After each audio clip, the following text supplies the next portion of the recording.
This is Jim Hennager again with Table Talk. It's December 21st, an overcast day. I showed you some of the geese that are out on our pond.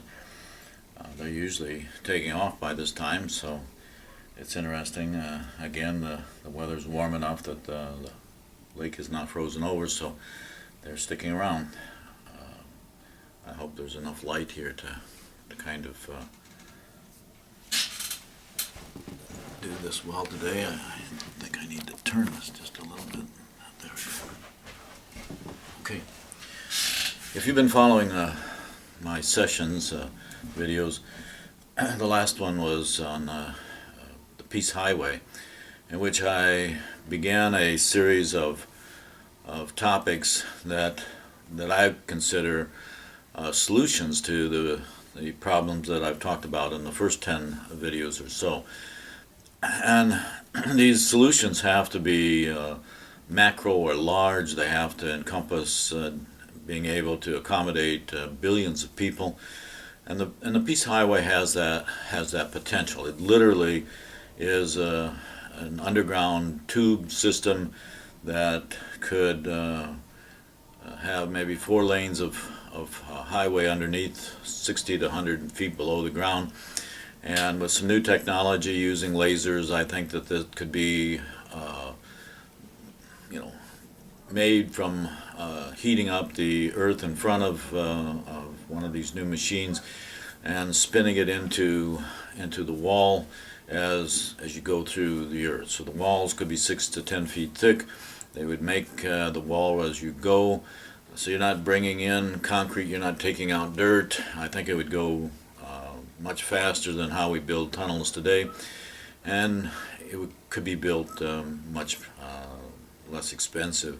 In fact, as the molten material is being spun up, I think some excess could be brought off inside the machine and actually make slabs that you would use for the bed, the road bed, and maybe some of the forms that would be needed to secure that bed. So the machine could actually build a whole tunnel as it's needed, and then come back and you'd have to hang basically a couple tubes on the top that would be used for the capsules that would either by pneumatic energy or electromagnetic have these capsules that could go on the top.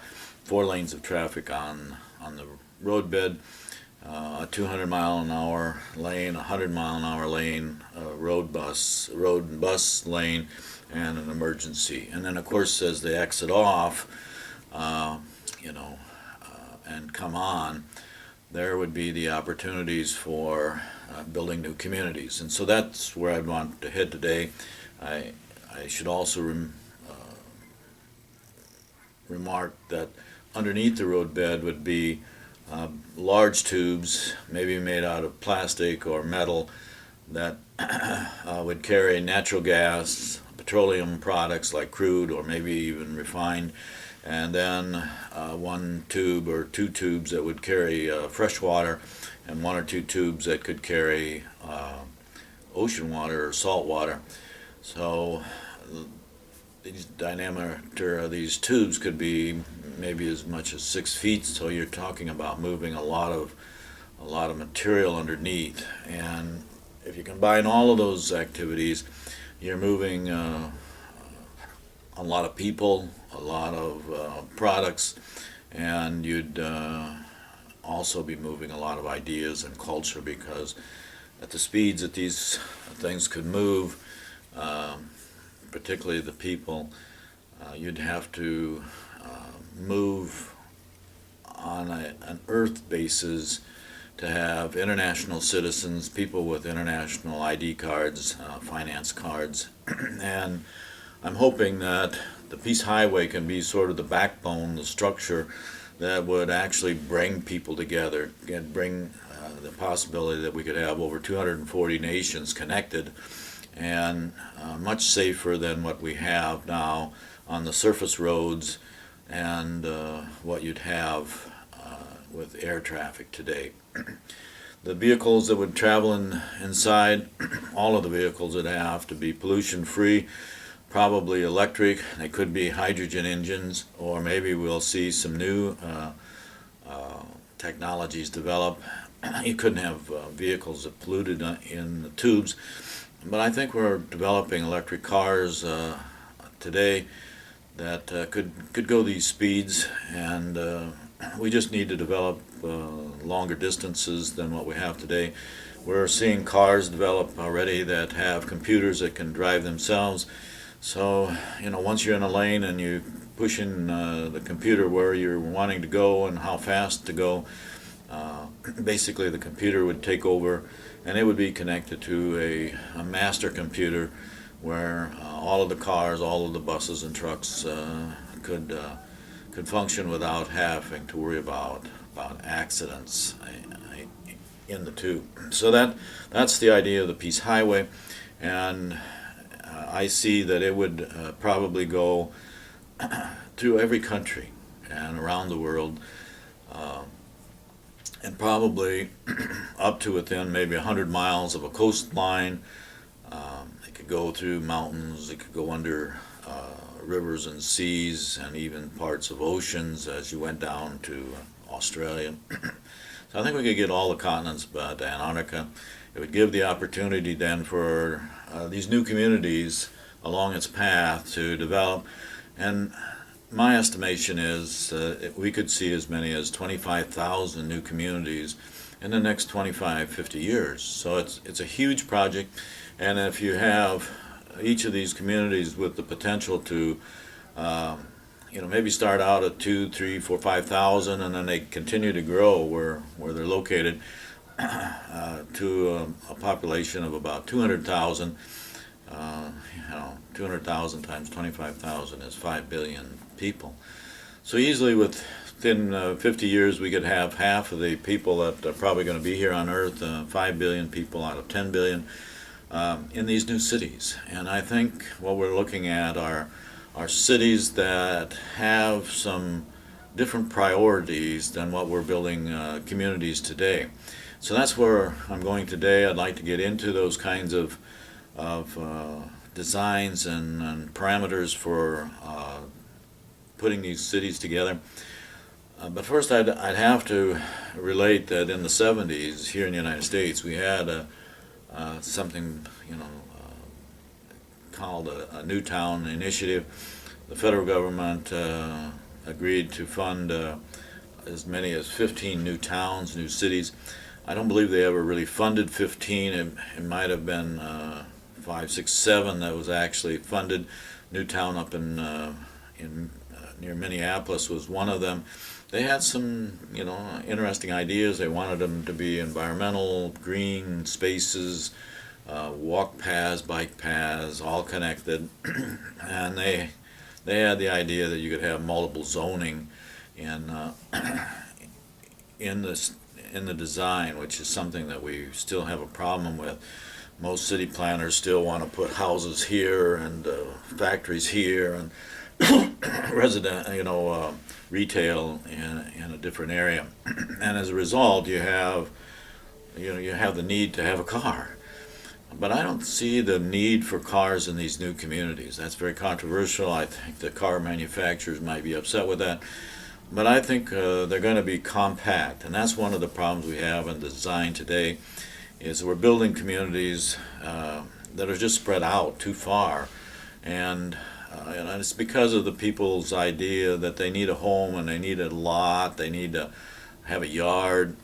And in doing that, they're just expanding out, doubling and doubling the amount of land that is needed for cities. Where I think we need to pick up on some of the design that we see in Europe, where you have more compact urban design, but improve on it. And I think in many ways, even the European design, and particularly the Eastern European design and the Russian design, you have these towers of apartments, and they're pretty small and they're not really very friendly. So one of the principles that I would like to argue for is compactness, And I'll get into some designs that I think you could compact them and still feel like you had an ample amount of space. Instead of 3,000 square foot, I think we're coming down to 1,000 square foot, 1,200 square foot for a family of four, and having 3 bedrooms and an office and a utility room and a general room, a recreation room, and a kitchen. Excuse me. Another problem that we have is this idea that they're really not very friendly. I see it over and over again in neighborhoods. If you go back to the 1950s, homes were designed and they usually had front porches. People spent some time out in the front yards, maybe where the driveways connected side by side. You'd have the neighborhood kids playing ball there, basketball. But today, what's happening is the front of the houses are kind of like forts, and some of them don't even have windows in the front, and they have a front door, and then the house, and then in the backyard you have a 6 or 8 foot fence. In warmer climates, you have a pool back there. So people are basically living in the house and then extending back into the backyard, and they really don't need to know their neighbors on either side or neighbors across the street. So they're just in their own little fort, and it's very unfriendly, but it's also very unsafe, because if a potential burglar wants to watch a neighborhood, they just have to kind of watch when people come and go. And if they think there's nobody inside, they simply find a place where they jump over the fence, and they can then have free roam of the house, in some cases for hours. And nobody would see them, nobody would even notice it. So that's what I call unfriendly design. And as we developed houses from the 1950s and 60s, which are these little square boxes, we got bigger and bigger lots, bigger and bigger houses, and basically the rooms got bigger. I mean, we had bigger dining rooms, bigger kitchens, bigger bathrooms, bigger tubs, and bigger basements in parts of the country. So we became inefficient in space, and even inside we became less friendly. So we developed zones where we had the kids, their rooms, and then the parents' rooms, and then we ate in the TV room. So anymore, you really don't need a dining room in these kinds of strategies. But in many cases, the parents were, away from the kids, and you saw kids, climbing out windows and leaving at 12 o'clock and not coming back till 4 o'clock. Those kinds of opportunities. I've even had students that, they lived downstairs. They had like a mini apartment, and from the age of 12 on, they just lived down there. They had their own refrigerator, cooked their own meals, and they didn't interact with the rest of the family. In the 50s and 60s, it was very common to have meals that people sat down at the table and all ate at the same time. But today, that's not really very common. People eat at different times. They very seldom eat at the central table. And I think our families are experiencing some dysfunctions because they're not crossing paths, they're not interacting, and they're not even really acting like, they're connected anymore. I've even seen situations where you had a group of people and you'd have the husband and wife both sitting at the couch, sofa, and they would be texting each other, because they can, and maybe they feel like it's novel or something, but texting each other is not the same as communicating. And I think what has developed is a communication pattern between people where you're just texting and you're not feeling their presence, you're not watching their nonverbal communication.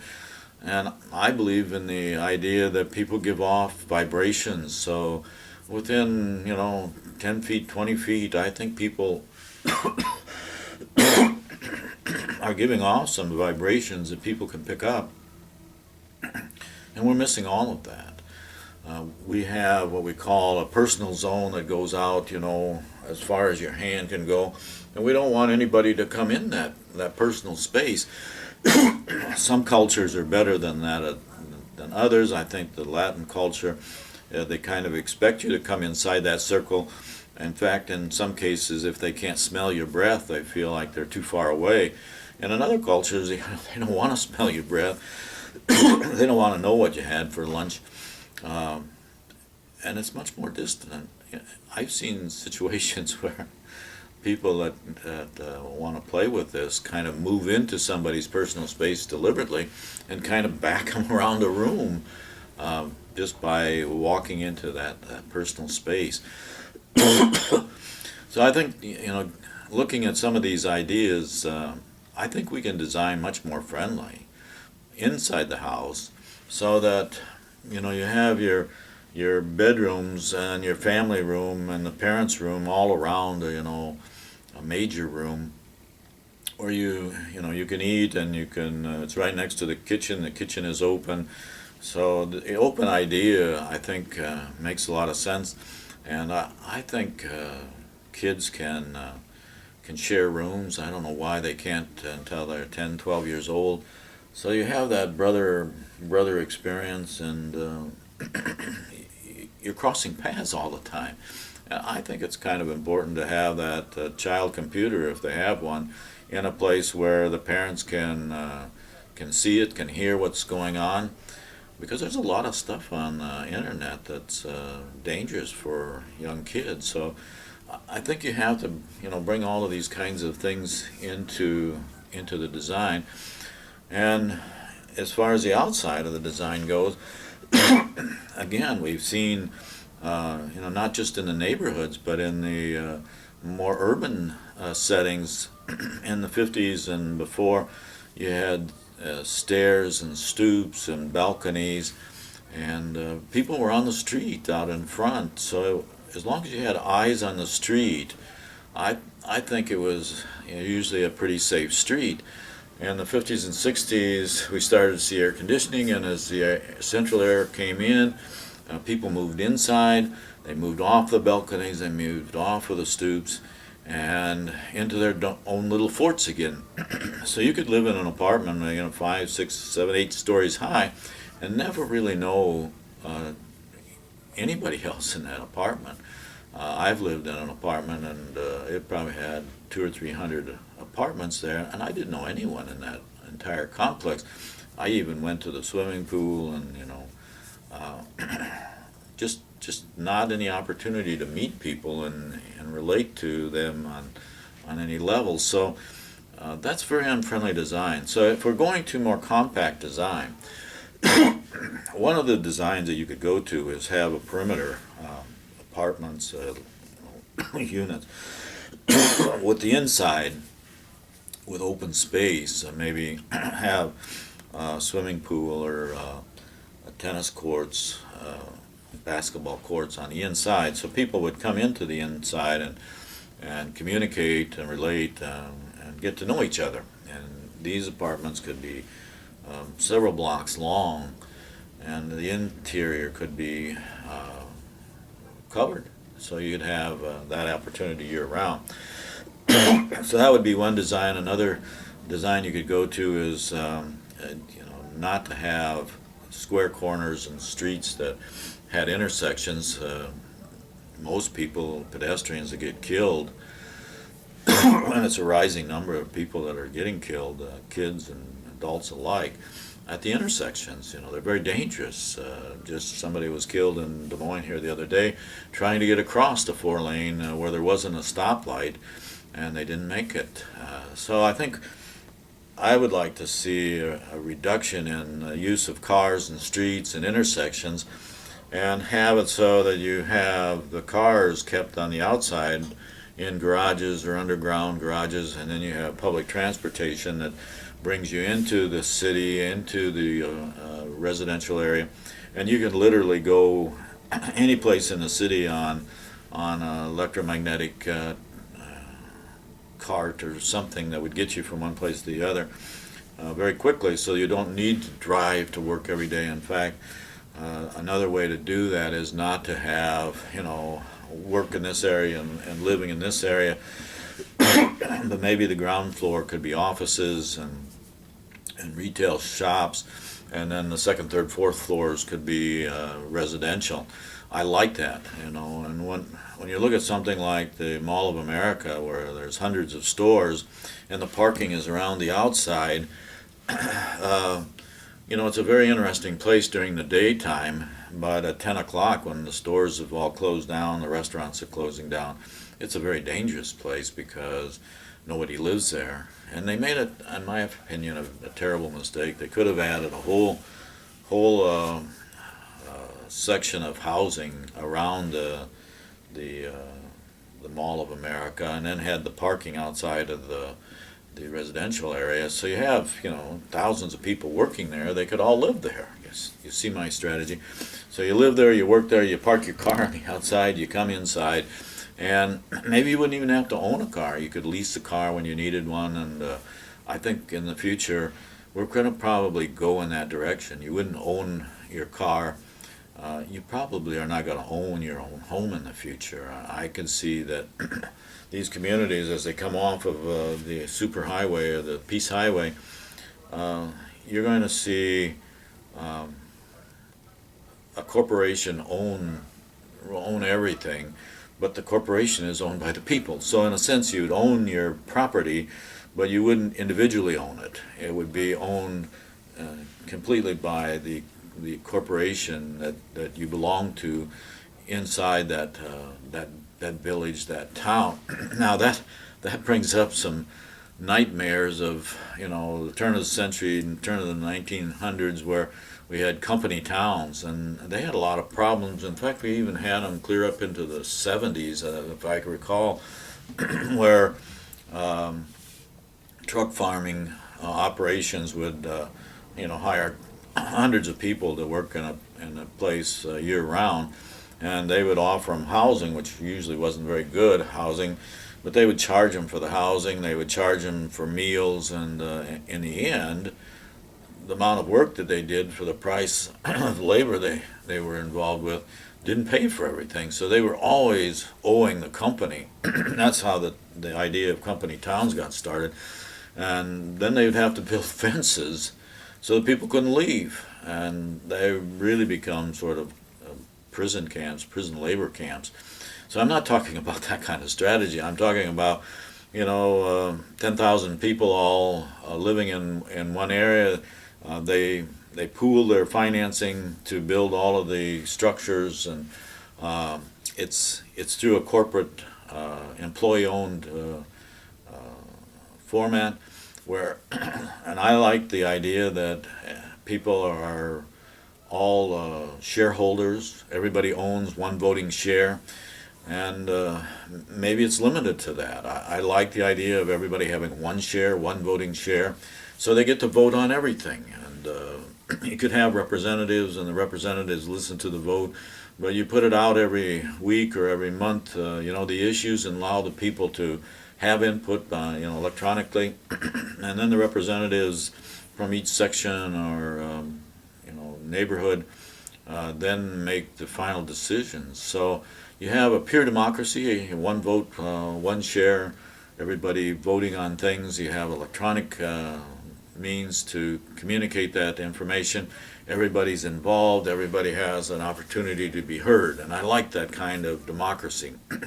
On the corporate level, everybody has the same. They have one vote, one share, a voting share in that community, and so they're vested. They're involved in that community. And as far as the payments that they have on their housing unit, maybe you have an agreement where you pay so much to start off with, and every year that you're there, the price, the monthly price goes down till you get to like 30 years out. You don't have to pay any monthly fee anymore. So that the lease basically runs out. It's a long-term lease, and after 30 years, you've paid off that part of the housing unit.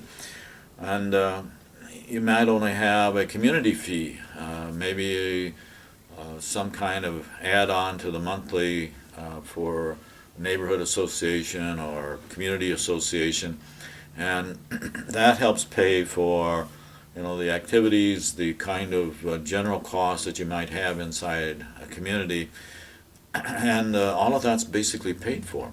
So now you're getting into some strategies of how these communities develop and how they function.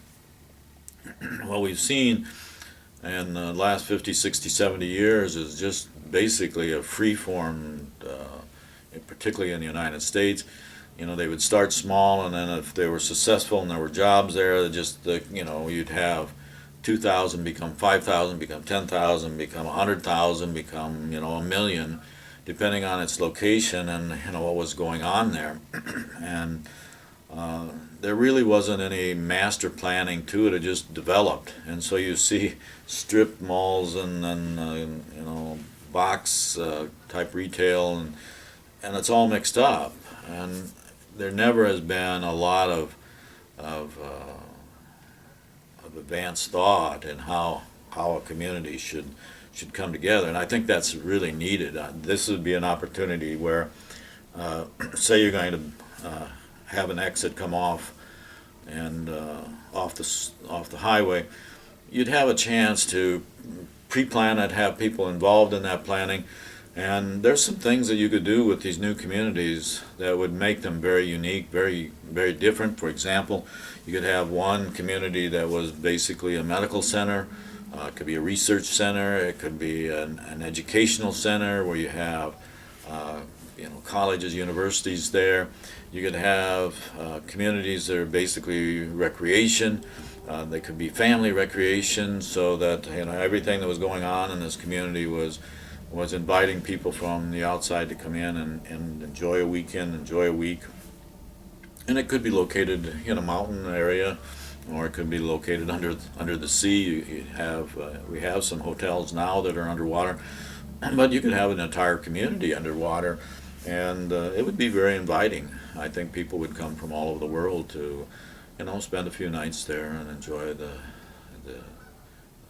atmosphere of living underwater. And I think some of them could be underground. There's some advantages to building underground. A consistent temperature would be one, so you could control the cost, particularly if you were in a northern climate. I think the new communities could almost take on personalities. You could have a community that was agreed in the beginning of it that it was going to be highly disciplined and highly structured, and it might be very welcoming to ex-military, retired military kinds of people. Another community might kind of have a theme that it went back to the 1960s hippie communities, and you have more of a communal kind of environment, and maybe if it was legal, they would be, smoking pot and walking around singing "Clean Be You," that kind of thing. But it'd have a personality to it, and people would have to know before they moved in, basically, if it had a central theme, a central purpose, and you could then make that choice before you came if you wanted to live in this kind of personality or this theme. I could see, a theme could be a 12th century castle kind of idea, and people could play the roles if they wanted to. Fair maiden, and some could be in the trade industry. It could be very interesting living. So you could have dual roles. You could foster families, but you could also have themes and make a living by having specialized communities. I think the personalities things could work. I think having different functions could work. And I think people might say, well, I'll live here for 5 years, and then I'll trade in my home here for a home in another village somewhere else. I could see people moving around. Why live in the same place for 40, 50 years unless you really liked it? And I think some people, they like to have that continuity. They like to have the security of knowing who are around them. and being, part of that community. Other people are more anonymous. They would like to, be in a place and do their thing and make their money and grow their family, but maybe as the family grows older or they leave the nest, so to speak, people would take opportunities to live different places. And I think one of the things we're seeing is sort of Uber towns, Uber rentals, where you go and exchange your homes for a month every year. And along the idea that I suggested before is you work 20 days and have 10 days off each month, you'd have that opportunity where you could trade homes. Somebody in the United States could go live in France for 10 days and in somebody else's home to keep the cost down. You work it out as an exchange of credits, and you get to experience the culture in some other place besides just living in a hotel room. So I think there's some advantages to this kind of communities all over the world. I might like to live in Ghana for 10 days. I might like to live in Japan for 10 days and actually get to know people in those communities. So this is all possibility, and I think if you have that corporate structure where everybody agrees to some association rules, and some of these rules could be behavioral rules. I think you could have rules in a community where they might say, you have to get along. You can't, get drunk and cause problems every night without taking, some jeopardy that the community would ask you to leave. I can see that. If you're a bully, if you're, causing problems in your neighborhood or on your floor, then I think, there could be some community will here that would say to you, you have to get along, or we really don't want you here. And I think there's a corporate entity that could develop. Now, it could go to the extreme where, you had to conform to everything everybody else. You had to dress alike or behave alike to the point where people wouldn't be comfortable with that. But I think there's some outside behavioral boundaries that you would just expect people and have it in the association rules. On the other hand, you could have communities where you could dress wild and have wild colors and, be eccentric as you want. But other communities may have a lot more conformity rules, just like some of the neighborhood associations today. You have to have the same color houses, same color roofs, and that kind of thing. But we're talking about more compact people, so there's a lot of crossing of paths, and I think that's very important to building human relationships in a small area. You need to have people cross paths. You need to have eyes on the street and the common areas. And you need to have it be a safe community. And those are some ways to do it. But I think also you're going to see these communities be private. I don't think you're going to have, a large influx of people just coming in and renting a room for a month or two and then leaving. I think you'd probably have retail communities where you'd like to have people come in and spend a week or spend a few weeks or 10 days and then leave. But they would be identifiable people in the special housing, and maybe somehow the community would know, that these are invited guests, that these are trading, apartments for 10 days or a month. And you'd have some key card, you'd come into the community and you'd have some identity, either a card or a watch or a bracelet or a necklace or something with your identity. And you'd be known to the community as you came in. I could see that developing. We have private neighborhoods now where you can't even come in to them, but I could see communities being that way for security, protection, but also I think they're going to develop a common identity, and you're going to feel uneasy about strangers walking in front of your house without you know who they are. I can see some patterns. One of the ones that I've supported for a long time, 30, 40 years, is to build in layers that cascade up so that the bottom could be 60, 80 feet deep on the side, and then the second floor might be, 20 feet less. You have 20 foot of walkway on the second floor, and then the third floor up, you'd have another 20 foot where you could walk around on the front. I like that because it allows crossing of paths, neighbors meeting neighbors. You could have little gardens out in front, and you could have a lot of greenery. You could even have trees and shrubs and stuff growing out there. But then your home would be, common wall between. You'd have people above you and below you.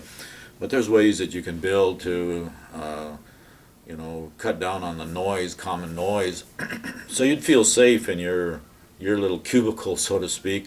But as you looked out, you could see, another cascading structure across the way. But you wouldn't be able to, necessarily look at your neighbor. There'd be that privacy in the front. And then in the middle, you'd have a pretty large hallway, maybe 10 or 12 foot hallway, that really becomes the street. And maybe you'd have segways where you could travel up and down, or maybe even bicycles that could travel in the interior area. But there would be another path there in the middle. So you'd have two sides, a hallway, and the hallway would go up, and then you'd have smaller and smaller units, and on maybe the fourth floor you'd have units for single people, kind of loft kind of design, and then you'd have a structure that went to the next set of buildings. So it was all enclosed. So in the middle between the two structures, you might have 40 or 60 feet of kind of a paved area, and people could mingle down there. I think it would be a very interesting setting where you might have somebody out there playing the guitar or the piano, maybe a violin soloist, or little groups of people gathering around a restaurant that's on the first floor. Or maybe down here you'd have a tennis court, or down there you'd have a pool. And instead of a school being like they are today, where everybody goes to, the school that takes up the whole block, I could see where you'd have, maybe the first level going to, some common rooms on the third floor, and then for recreation they would use the recreation on the first floor, and the library would be for the entire community. It'd be like a learning center. You could go there and you could have videos and books, and and everybody could use it. It seems ridiculous to me to have school libraries, and then 3 blocks away you have the community library, and then 8 blocks away you have a college library. That's kind of ridiculous planning. Let's have learning centers where you have all of those things, and there's no reason why you couldn't have different ages, using the same facilities. I could also see where you'd have maybe retail stores that function during the day, maybe 16, 18 hours in a certain way, and then maybe 6 hours in the middle of the night, they actually become used for something different, So you'd have 6 hours where a restaurant could be an office, you see. So you get multiple uses out of the space that you have, and people could live and work at home. I could see a lot of people doing that. You could have people, as they grew older, the level 2 learners would be over here, and the level 3 learners over there. They might go to the restaurants to eat lunch, So there's a lot of crossing of paths. And we've gotten so that we're almost paranoid today. I mean, we don't want our kids walking around. I saw some people in New York, a family in New York, were arrested because they allowed their kids to go down to the park alone, without any supervision. That's sad that we've gotten to the point where we don't trust strangers. We don't trust even our neighbors. And, I think if things were more open and there were eyes on the street and people knew each other, then we'd have more camaraderie, common places could be safe places again. And one of the reasons that would be true is you didn't have strangers there. And I think that would lend itself to being a private community, and people would want to know each other. I could even see you develop something called a gripe court, where instead of taking somebody to court for, they didn't pay their bill or something, called civil kind of lawsuits. We could have courts and no attorneys involved at all, where you would bring by summons somebody to this uh, not really a courtroom, but just a place where people could meet, and you'd have a facilitator, and the complaint might be that so and so is a grumpy old goofball or something, and at least being able to tell them, so they could communicate and get rid of some of the jealousies and problems that we see now in neighborhoods. So there's more communication, and of course, whether or not you force somebody to do that or just let them know that you'd like to resolve some problems, I think there are better ways that we could communicate. And I don't see the need to have everybody texting on a smartphone all day long. I've seen where some 12, 13-year-olds are texting 14,000 times a month. What are they doing? So I would think we need to kind of grow out of this technology where we're texting everybody all the time. I think we could have more crossing of the paths on the levels, down on the street. We could have some very interesting communities. Maybe your covering has light shows at night to tell you that it's 10 o'clock, or chimes. We've gotten away from that. Many communities used to have church bells and that kind of thing telling the time. People got to the point where they didn't like that sound. But I think that's part of living, to hear things, to see things, to communicate, to feel things. And I think that helps people feel like you're part of the community.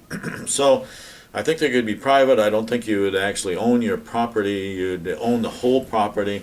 I would like to have one vote for your share, and everybody gets to be involved in that.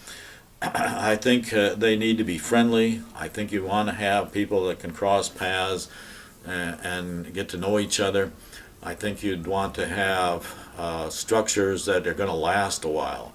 Many of the new homes that we're building today don't even last the length of the mortgage, 30 years. They're built of inferior materials, wood products that deteriorate.